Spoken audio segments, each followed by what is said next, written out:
Hi, welcome back. This is our third video in this data structures and algorithms playlist. Our previous video was how to implement stack data structure using arrays in C programming language. And then there is another way where we can implement stack data structure, that is using linked list. So for that a prerequisite is necessary. We must know what is linked list, and we must know how data inserted, deleted, everything, and then we must also know how to implement that linked list in a programming language. So in this video we are going to discuss what is linked list theoretically, how data inserted, deleted, everything, and then next video is going to be implement linked list in a programming language, and then followed by the other next video will be implement stack data structure using linked list in C. So we will proceed with this video now. Linked list data structure. So what is a linked list? To make it simple, linked list is a linear data structure. It is similar to array. So if it is similar to array, why linked list is necessary? So there is an advantage of linked list over arrays. What are those is? Linked list size is dynamic. For example, if we need to use array data structure, we need to specify its size. For example, size of array is 5, size of array is 100. So like that it must be specified, and hence while array size is static. At runtime, after initialization of array, we cannot change the size of the array. But in case of linked list, size need not be defined, size need not be specified. So we can dynamically increase the size of the linked list as elements comes in. The second point, insertion and deletion of elements in array, it is quite difficult. But in case of linked list it is very easy. So these two advantages makes linked list important. So how a linked list will look like? You can see this picture. This will be the starting point of the list. While discussing programming, we will have a deep technical discussion, technical explanation of those head, null, everything. But as of now, this is the starting point of the list.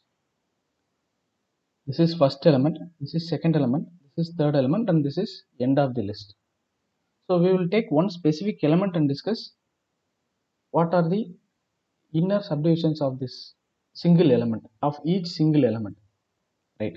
So if we take one single element, there will be two memory spaces to store some data. So the first memory space will store a value of the element, and then the second memory space will be a pointer, and that pointer will store address of the next element. So now this image will be clear. So this is starting point of the list. This data part will store the value of the element, and this next part will store the memory address of the next element.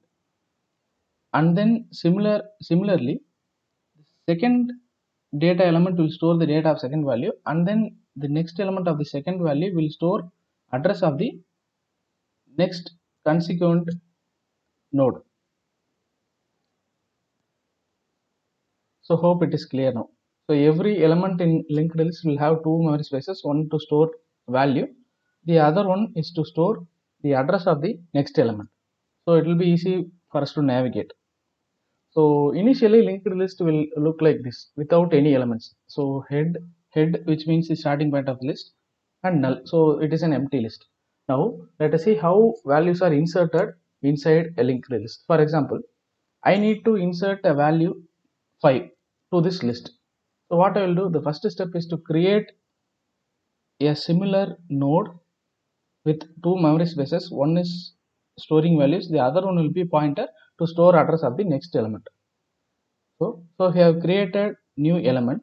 Now I will break the link from head to null, and then I will connect the head to the data node, and then this next node will be connected to null. Simple. So it is theoretically this is how it will be, but in programming it is just a single line of code. Head next will be element, and element next will be null. So something like that it will come. So again I will tell you this. I will break the link between head and null, and then I will point the head next value to the element, and then the next pointer of the element will be pointed to null. So now value 5 is inserted into the list. This is how value will be inserted. So deletion. How I will remove third value from this list? This first value, second value, and this third value. So value 29 to be removed from the list. So how is it possible? It is very simple. How we have broken the links between head and null, the same process will occur here. We will just break the connection between 45 and 29 here, and then we will break the connection between 29 and 4 here. We will simply connect this 45 next value to 4. See, so we'll break this link, we'll connect this 45 to 4. So this will be left as it is. It will be probably garbage value. So this is what will happen in the entire list. While removing third value, the link between 45 and 29 will be broken, and 29 and 4 will be broken, and then we will point the 45 next value to 4. So that is address of 4. So now this is how values inserted, deleted in a linked list. There are two other important operations. Print all the values of the list. So it is a rough algorithm on how to print values. Loop from the first element and print the data value, and repeat this process until it reaches null. And then search a loop from the first element, check each data node for the required value. If you found a value, it is just print and break the loop, or even after the end of the list, after reaching null, if you couldn't find the value, just simply print else not found. So it is just, these both are just simply rough algorithm.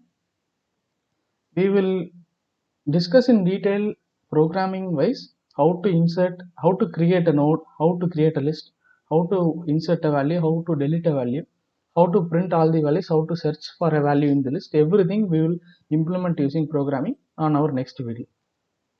So I think this video is informative. In case you have any queries, you can leave a comment below. Thanks for watching. Keep supporting us.